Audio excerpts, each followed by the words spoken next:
your body and your brain fight really hard to keep your weight stable.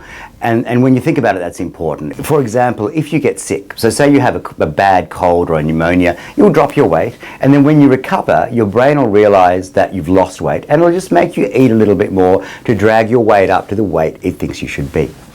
So that's just the regulation. If you eat too much, you'll find that and you're forcing yourself to eat, say maybe you've gone on a cruise, they're the worst ones for putting weight on, I find. So you'll put some weight on, but when you come back from your cruise and you get back into your normal life, your brain will say, actually, you're a bit heavier than you should be, and it'll actually take away your appetite, and you'll just eat a little bit less. You don't even realize this is going on in the background.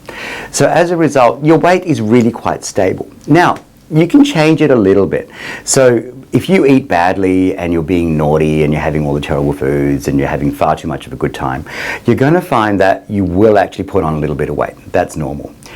If you exercise and eat healthily, you will lose a bit of weight, and that's normal. But there's a limit to how far you can push those things, and everyone lives in a weight range. So, and I hear this all the time, where people say, I've been exercising, I've lost 5 kilos, I've lost 8 kilos, which is fantastic and well done, but I can't push it any further. And that's what happens. So your brain won't let you get out of that weight range.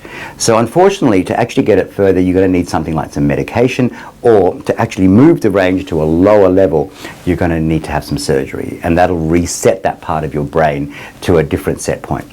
And even the guys that have had surgery, they all live within a range as well. So the same applies to them.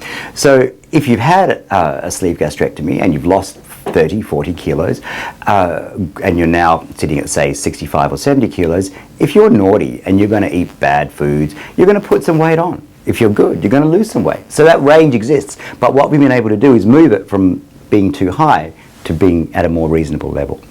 So you can actually modify your weight with exercise a little, but then the problem is your brain's always fighting you to kind of eat that little bit more to drag your weight up to where it thinks you should be. And that's the problem.